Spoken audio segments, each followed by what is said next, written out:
Dans ce nouvel épisode, Julie va pouvoir exposer ses contraintes professionnelles à Gérard, conseiller en commercialisation, Audrey, l'avocate en droit des affaires, Mariem, l'expert comptable et Sarah, notre consultante RSE. Dans l'univers de l'entreprise, il est parfois difficile de se retrouver seul. De l'écoute, des conseils sont les missions des experts de Cap Croissance. Bon, merci Julie pour ces explications. Tout d'abord, félicitations pour votre entreprise, c'est une très belle mission. Moi j'avais deux questions pour commencer. Premièrement, comment vous distribuez vos produits? Vous avez des commerciaux, vous avez une force de vente? Alors en fait chez les Frangines, on a plusieurs façons de distribuer nos produits. Donc on a le site internet lesfrangines.com, ensuite on a une boutique physique à Nice rue Vernier. Ensuite on a un réseau de revendeurs donc qui est des pharmaciens, des orthopédistes ou des socio-coiffeurs et des boutiques spécialisées autour de l'univers de la femme en oncologie.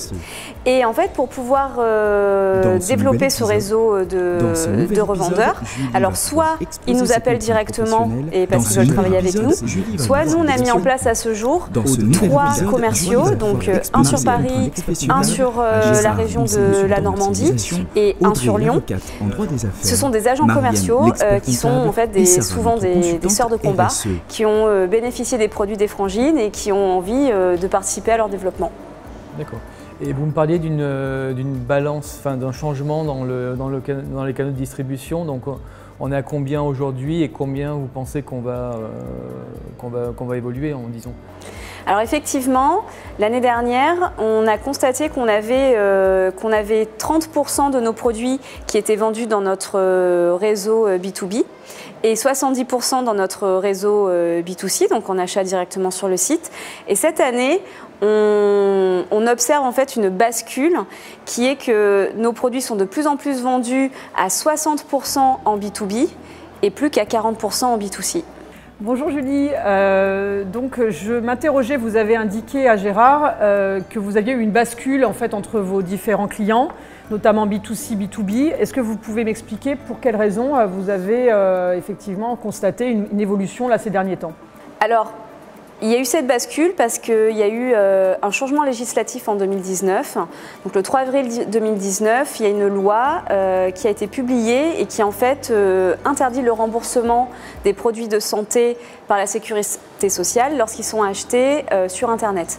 Donc jusqu'à avril 2019, nos clients pouvaient acheter sur le site des Frangines et être remboursés en totalité de leur parure franche plus turban. Et depuis avril 2019, ils ne peuvent plus. Donc ils sont obligés de se déplacer en boutique physique, donc soit chez nos revendeurs partenaires, soit de se déplacer à la boutique des Frangines. C'est ce qui expliquerait, je pense à ce jour, cette bascule qui est en train de s'opérer sur notre ratio vente sur le site et vente en boutique physique. Donc par rapport à votre problématique, je pense qu'il est quand même nécessaire de reprendre en fait la réglementation qui a été posée en 2019 pour exactement voir quelles sont vos contraintes qui vont nous permettre effectivement de dire si oui ou non, comment vous pouvez encore continuer à vendre sur Internet directement à vos clientes. Si ce n'est plus le cas, pour effectivement qu'elles puissent obtenir le remboursement, dans ce cas, quels sont effectivement les points de vente possibles? Et enfin, vous verrez avec Gérard à ce moment-là, qui est spécialisé en stratégie commerciale, pour voir effectivement qu'est-ce qui est le plus pertinent comme choix de revendeur. Donc moi, personnellement, ma démarche va être de bien vous exposer en fait vos contraintes par rapport à cette nouvelle législation et donc de vous permettre ensuite de vous orienter avec les experts qui font partie de ce comité. Bonjour Julie et félicitations encore pour ce joli projet. Donc je vois que les Frangines proposent une gamme de produits assez large. Ma première question en tout cas, elle est chiffrée forcément et elle est de savoir si vous vous êtes interrogé sur la part de chiffre d'affaires en fait de chacun de ces produits et sur la performance de chacun de ces produits. Est-ce que vous vous êtes penché sur les coûts de revient de chacun? Est-ce que vous savez quelle est la marge qui est dégagée par chacun de ces produits? Alors en fait c'est quelque chose qu'on est actuellement en train de regarder et d'étudier. On a fait un beau petit tableau et je pourrais vous l'envoyer, comme ça vous pourrez vous aussi jeter un œil et peut-être me dire au prochain rendez-vous. Avec plaisir. Je pense que ça va être indispensable parce que justement c'est ces données de gestion-là qui vont nous permettre de vous guider pour choisir justement le produit le plus intéressant et le canal de distribution le plus intéressant en fonction des coûts qui viennent s'imputer à chacun. Ma deuxième petite question, c'est par rapport justement au changement de législation que vous avez évoqué tout à l'heure. Vous avez parlé donc des distributeurs en pharmacie notamment pour pouvoir proposer à vos clientes une prise en charge. Est-ce que vous connaissez la part de vos clients qui demandent à bénéficier justement de cette prise en charge aujourd'hui? En fait, elle est en pleine évolution. Parce que l'année dernière, on avait une vente en direct à nos clients sur le site internet qui était de 70% de nos clients qui commandaient en direct. Et donc, ces clients-là ne demandaient pas de prise en charge. Et là, on observe vraiment une vraie bascule où aujourd'hui, on est plus sur seulement 40% ne demandent plus cette prise en charge et les autres ont besoin de cette prise en charge, donc 60%, et ceux-là, ils sont obligés de se rendre dans les points physiques, donc chez nos revendeurs, pour pouvoir acheter les frangines. D'accord, donc c'est une frange de clientèle qui est vraiment à conserver d'une part et à développer de votre point de vue. Ah oui, complètement, puisque les clients sont amenés, en fait, étant donné qu'il y a ce remboursement qui est en boutique physique, à se rendre en boutique. Et nos produits ont beau être accessibles en termes de prix, quand on est malade, on a les revenus qui baissent. Et si on a une prise en charge sécurité sociale, les personnes préfèrent avoir la prise en charge sécurité sociale. Donc, ils ne vont pas aller acheter en direct sur le site. Et là, on le voit, ça a mis 2 ans à vraiment être visible, entre 2019 et 2021.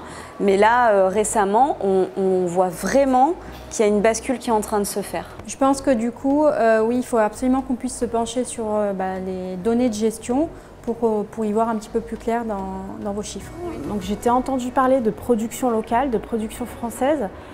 Je sens un peu la RSE qui pointe le bout de son nez. Est-ce que tu es sensible à ces sujets-là? Ah bah oui, complètement. Les frangines, elles ont un engagement RSE depuis la création en fait, parce qu'en fait c'est une entreprise sociale et solidaire. Depuis le début, on reverse une partie de notre chiffre d'affaires à la recherche contre le cancer. On fait produire effectivement en France tout ce qui est textile dans des ateliers protégés qui prônent en fait la réinsertion ou l'insertion professionnelle. On n'achète que des fins de rouleau de grandes maisons au niveau textile pour ne pas faire de production textile parce qu'il y a assez de production de matières premières comme ça, autant se servir de l'existant. Et tout ce qui est ancienne collection, en fait, on se permet de la recycler pour la mettre dans des nouvelles collections. Donc on essaye vraiment d'avoir un engagement fort RSE. Moi, quand j'ai créé les frangines, j'ai voulu créer l'entreprise de mes rêves. Et ça, c'était les fondations dès le départ qui n'étaient pas négociables. Alors ça, c'est très intéressant à savoir et je pense que c'est peut-être pas assez mis en avant ou optimisé et on va, je pense, beaucoup travailler là-dessus ensemble. Ok, super. Merci Julie. Merci encore, j'ai pris pas mal de notes aussi. Alors moi, ce que j'ai envie de vous proposer, on va créer trois groupes de travail. Je pense un premier, Audrey et Gérard. On pourra travailler sur les premiers aspects comme on a vu avec la bascule et les notions réglementaires qui ont un impact sur le réseau de distribution aussi. Dans un deuxième temps, on va retravailler l'aspect bien sûr des chiffres et de la marge et du réseau parce qu'il y a un vrai lien entre les deux. Et dans un troisième temps, Sarah, si ça te convient, on travaillera sur tout le volet RSE qui est à mon avis une base sur les frangines et tout le travail qui va être fait de valorisation et s'il y a effectivement des aides qu'on pourra aller déclencher pour lui permettre de faire cette bascule et passer au cap supérieur, si ça te convient. Impeccable. Dans la prochaine séquence, retrouvez Julie dans sa boutique avec notre consultant Gérard qui nous apportera son expérience commerciale sur les lieux de vente et par Audrey qui nous exposera ses conseils juridiques dans la vente en ligne.